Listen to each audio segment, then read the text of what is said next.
तो आज हम डिस्कस करेंगे काजीरंगा एनिमल कॉरिडोर के बारे में। तो 2 दिन पहले द हिंदू एडिटोरियल में एक आर्टिकल आया था मेनली जो काजीरंगा एनिमल कॉरिडोर, तो उसके ऊपर सुप्रीम कोर्ट ने क्या राय दिए हैं, मेनली एनिमल कॉरिडोर होती क्या है, काजीरंगा एनिमल कॉरिडोर्स कितने हैं इसके बारे में डिस्कस करेंगे, और मेनली काजीरंगा नेशनल पार्क और आसाम के नेशनल पार्क के ऊपर डिस्कस करेंगे।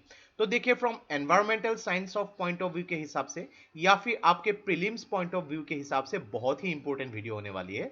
तो इस वीडियो को एंड तक बिल्कुल देखते रहिएगा। और इससे पहले अगर आप लोगों ने हमारे चैनल को अब तक सब्सक्राइब नहीं किया है तो इसको प्लीज सब्सक्राइब कर लीजिए, ताकि आने वाले ऐसे ही वीडियोस की नोटिफिकेशन इसी तरह आपको मिलते रहे।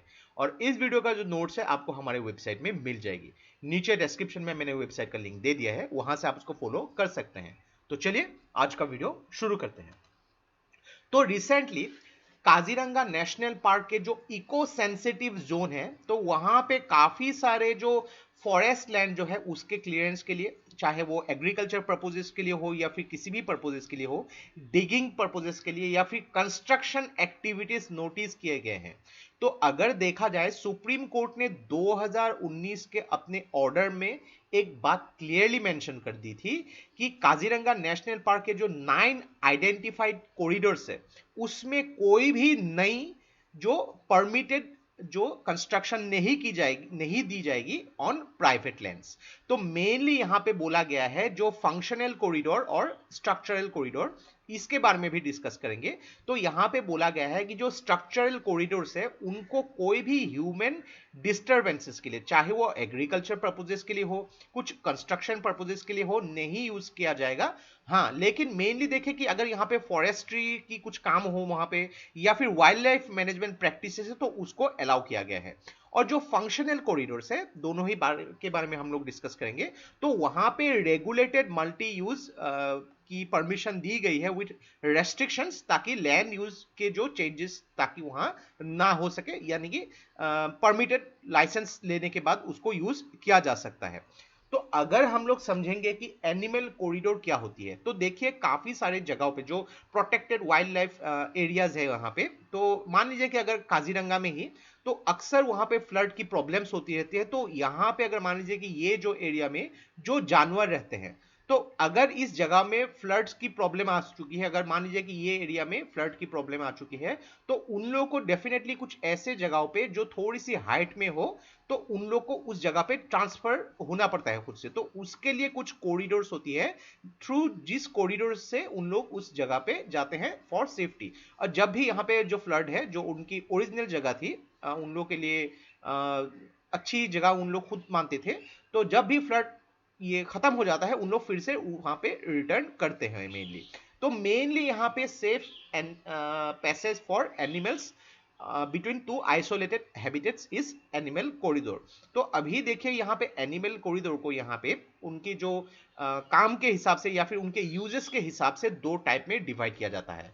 एक होता है फंक्शनल कॉरिडोर और दूसरा होता है स्ट्रक्चरल। तो फंक्शनल कॉरिडोर्स, इसमें इसको डिफाइन किया गया है functionality on the basis of animals use, यानी कि एनिमल की जो यूज उस पे उसके जो पर्सपेक्टिव के हिसाब से उसको डिफाइन किया गया है। और जहां पे रिकॉर्डेड मूवमेंट होती रहती है, यानी कि वो जो कॉरिडोर है ये काफी किलोमीटर तक लंबा हो सकता है, तो यहाँ पे एनिमल्स कितने यूज होते हैं, उनके रिकॉर्डेड मूवमेंट कितनी है, उसको देखा जाता है।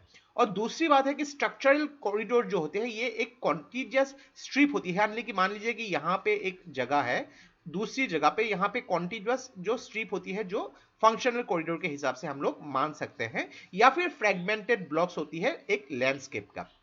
अगर मान लीजिए जो स्ट्रक्चरल कॉरिडोर पे काफी जो अगर कंस्ट्रक्शन एक्टिविटीज या फिर ह्यूमन एंथ्रोपोजेनिक एक्टिविटीज बढ़ जाती है, तो डेफिनेटली फंक्शनल कॉरिडोर जो है ये वाइड हो जाती है in comparison to the structural corridor. तो थोड़ा सा अगर हम लोग काजीरंगा एनिमल कॉरिडोर के बारे में समझेंगे, तो काजीरंगा एनिमल कॉरिडोर जो है मेनली सुप्रीम कोर्ट ने 9 कॉरिडोर्स काजीरंगा नेशनल पार्क में मेंशन कर दिया था। तो अगर हम लोग देखेंगे नौगांव डिस्ट्रिक्ट जो है काजीरंगा का, तो 7 वहां पे एनिमल कॉरिडोर्स है। एक है आमगुड़ी, बागोड़ी, सिरांग, देवसुर, हारमाटी, हाटीडांडी, कंचनजुरी, ये जो है ये नौगांव डिस्ट्रिक्ट में आती है, ये 7 कॉरिडोर्स। और हल्दीबारी, पनबाड़ी, ये जो दो एनिमल कॉरिडोर है ये गोलाघाट डिस्ट्रिक्ट पे आती है। आपको ये हर नाम याद नहीं रखने हैं, लेकिन एटलीस्ट इतना याद रख सकते हैं कि काजीरंगा में 9 एनिमल कॉरिडोर से उनमें से 2 जो है ये गोलाघाट डिस्ट्रिक्ट में है और 7 जो है ये नौगांव डिस्ट्रिक्ट में है। तो 9 कॉरिडोर्स जो है अभी फिलहाल जो है एज ए फंक्शनल कॉरिडोर के हिसाब से यूज हो रही है, लेकिन according to the recommendation of supreme court उसको जो है स्ट्रक्चरल और फंक्शनल दोनों ही बेसिस पे ऑन द नीड के हिसाब से उसको यूज करनी चाहिए। तो यहाँ पे मेन उसके बारे में मेंशन किया गया था। देन अगर बात करेंगे यहाँ पे काजीरंगा नेशनल पार्क और टाइगर रिजर्व के बारे में, तो ये देखिए काजीरंगा नेशनल पार्क कहाँ पे लोकेटेड है, in the state of Assam. Total 42,996 hectare में ये फैली हुई है।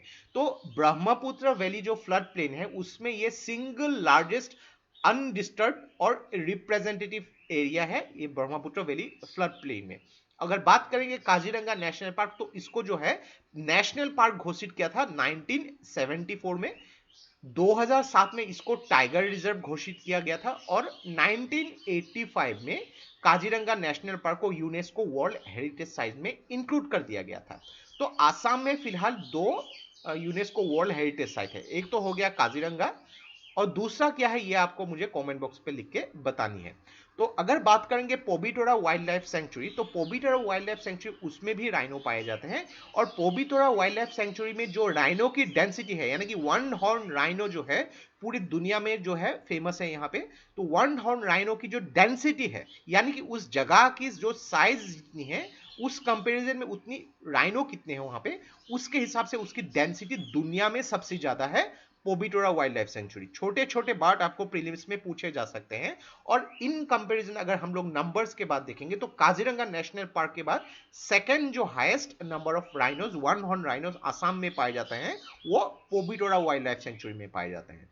छोटी छोटी पॉइंट्स आपको पूछे जा सकते हैं, बहुत ही इंपॉर्टेंट, इस पे ध्यान दीजिएगा। और अगर बात करेंगे नेशनल पार्क इन असम, तो असम में फिलहाल 6 नेशनल पार्क है। काजीरंगा नेशनल पार्क ऑलरेडी जिसको मेंशन किया मैंने, Dibru Saikhowa national park, Manas national park, Nameri national park, Rajiv Gandhi Orang national park और डिहिंग पटकाई नेशनल पार्क, जिसको पिछले साल जो है 2020 में इसको गवर्नमेंट ऑफ आसाम के द्वारा लगभग दिसंबर के महीने में उसको, पहले ये वाइल्ड लाइफ सेंचुरी थी तो इसको अपग्रेड कर दिया गया नेशनल पार्क के हिसाब से। तो अगर आप लोग मैप में देखेंगे तो ये देखिए मानस नेशनल पार्क है यहाँ पे, काजीरंगा नेशनल पार्क हो गई यहाँ पे, डिब्रू सोइखवा नेशनल पार्क, जो दिहिंग पटकाई नेशनल पार्क लगभग इसी एरिया में दिहिंग पटकाई नेशनल पार्क आती है। तो ऐसे ही जो है ओरांग नेशनल पार्क, यहाँ पे आप देख सकते हैं जो आसाम के जो मैप है यहाँ पे, तो थोड़ा सा आपको यहाँ पे आइडिया भी लग सकती है। तो ये था हम लोग का कंप्लीट एनालिसिस रिगार्डिंग जो काजीरंगा नेशनल पार्क। तो सुप्रीम कोर्ट ने मेनली इसको फंक्शनल और स्ट्रक्चरल दोनों के ही बेसिस पे मेंटेन करने के लिए on the basis of their needs, तो थ्रू लाइसेंसिंग प्रैक्टिसेस के द्वारा उसको मेंटेन करने के लिए जो रेकमेंडेशन दी गई है। तो आशा करता है यहाँ पे आपको बहुत कुछ चीजें सीखने को मिला होगा। और ये वीडियो अगर आप लोग को अच्छा लगा इसको प्लीज लाइक कीजिए, इसको सब्सक्राइब कीजिए, उसको शेयर कर दीजिए, क्योंकि ऐसे वीडियोस बनाने के लिए हम लोग को बहुत ज्यादा मेहनत और रिसर्च की जरूरत होती है और आप लोग का सपोर्ट हम लोग को बहुत ज्यादा इंस्पायर करता है और भी हार्ड वर्क करने के लिए। तो आज के लिए बस इतना ही, देखते रहिए study rise, take care, thank you and जय हिंद।